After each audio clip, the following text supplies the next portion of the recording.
Today is May 11th. My name is Eduardo Chavez. Grab your PS Vita and welcome to today's Broken Vita Show.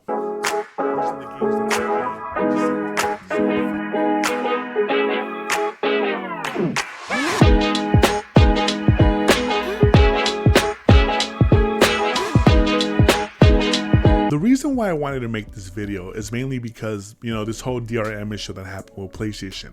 Now, normally I wouldn't, necessarily talk about this specifically speaking because I feel like it's a minor story, or at least it's going to be labeled that way because the way we consume media nowadays is just so fast paced that we'll brush it under the rug and simply forget about it. But I think when it comes to DRM, it's important to talk about it because the way things are going, I sincerely believe that these companies are pushing towards a future where ownership is like no longer a thing.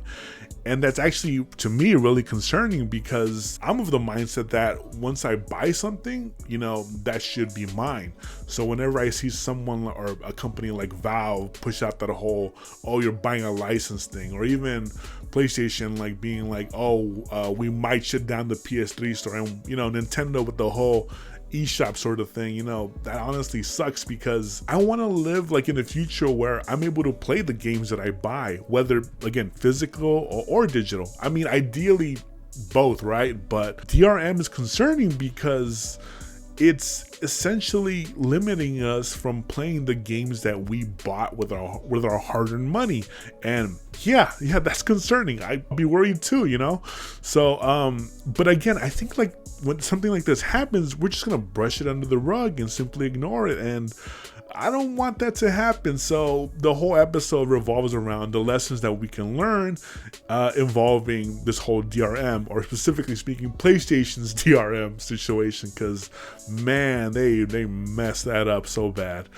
But yeah, so that's the vibe that I'm trying to provide for this video. The main thing that I want people to take away from this is that whenever something bad happens, whenever something negative happens in the gaming industry, it always seems like the gaming community as a whole simply comes through and they're always like saving us. It's weird to say, but I'm really grateful of that because the gaming community, and again, I mentioned this in the episode, for all of its faults, for all of its many faults, it's honestly impressive how so many people care about this medium to actively make projects, make levels, make their own fan games, and just, in this particular situation, they came through, not only found the dang problem, they discovered it, they figured out a way to solve it, and honestly, that has to be celebrated at some point, and that's pretty cool.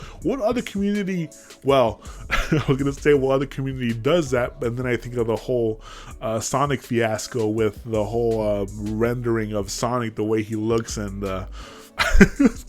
but that's a whole nother situation. But what other community does that they care so much about the medium that they're discussing, that they'll go in it themselves, either fix the situation, solve it, and on top of that, make their own passion projects? And that's pretty cool. Like, and again, that has to be celebrated. And I think with this whole DRM issue happening, that was just it was a nice reminder for us to have. And honestly, I think that's pretty cool. Like, who wouldn't want to have a community like that? That's the whole reason why I make videos in the first place, because I want to be in a situation where, like, I want to be with like-minded people who share the same passions, share same discussions, similar topics, etc.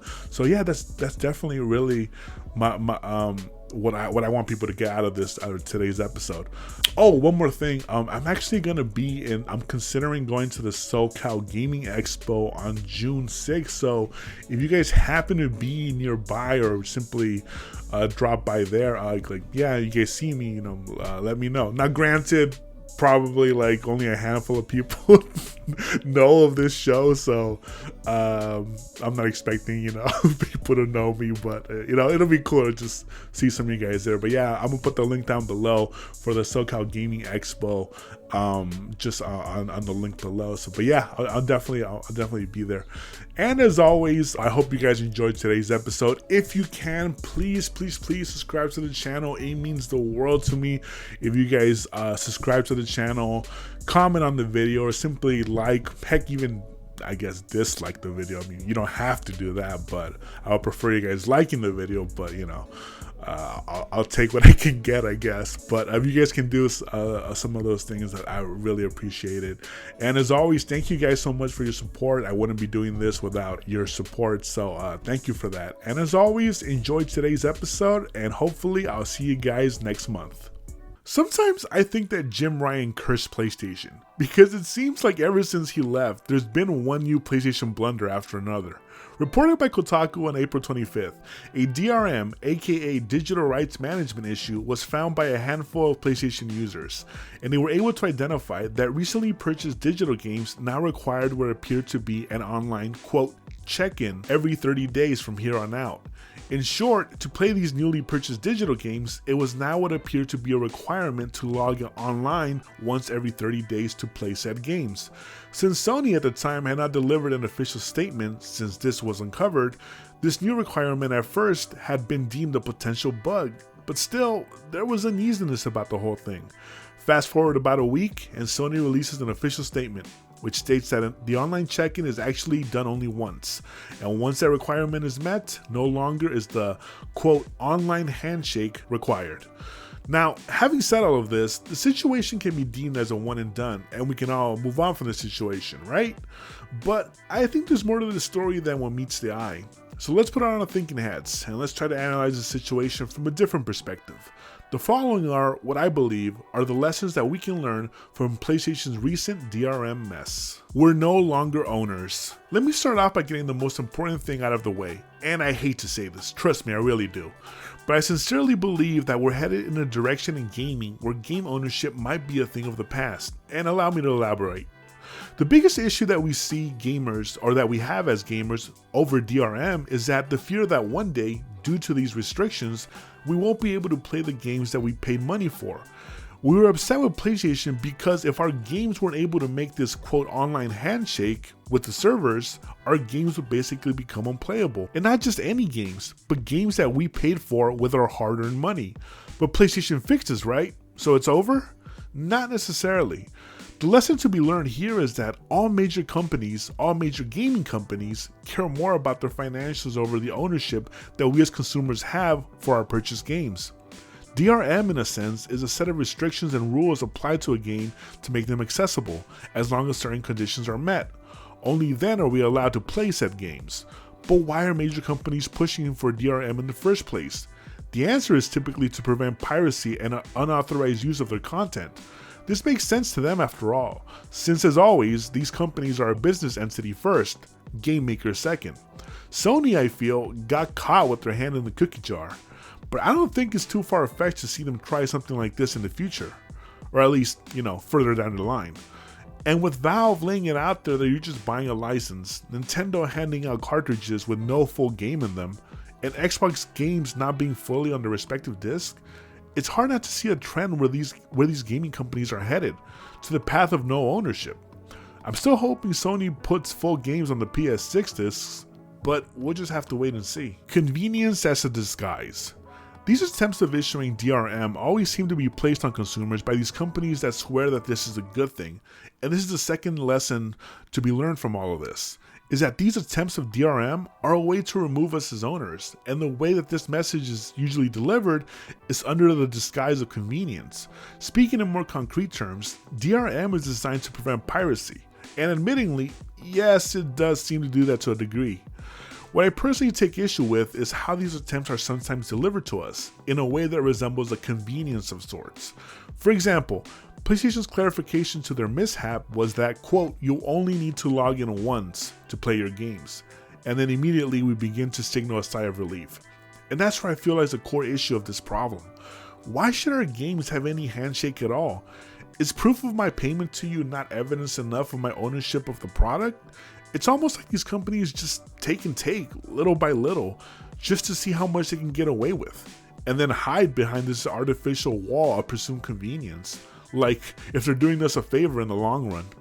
If they really cared about piracy, in my opinion, These companies would be preserving their gaming properties, offering them at reasonable prices, and allowing us to do what we want with said purchased product. We do pay for these things after all. But again, it's business as usual, unfortunately.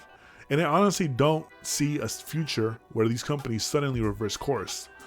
It's almost like communities will save us. The last lesson I feel we've learned from this whole PS DRM debacle is, and to be honest, I don't think it's too difficult not to see by now, is that communities will always save us.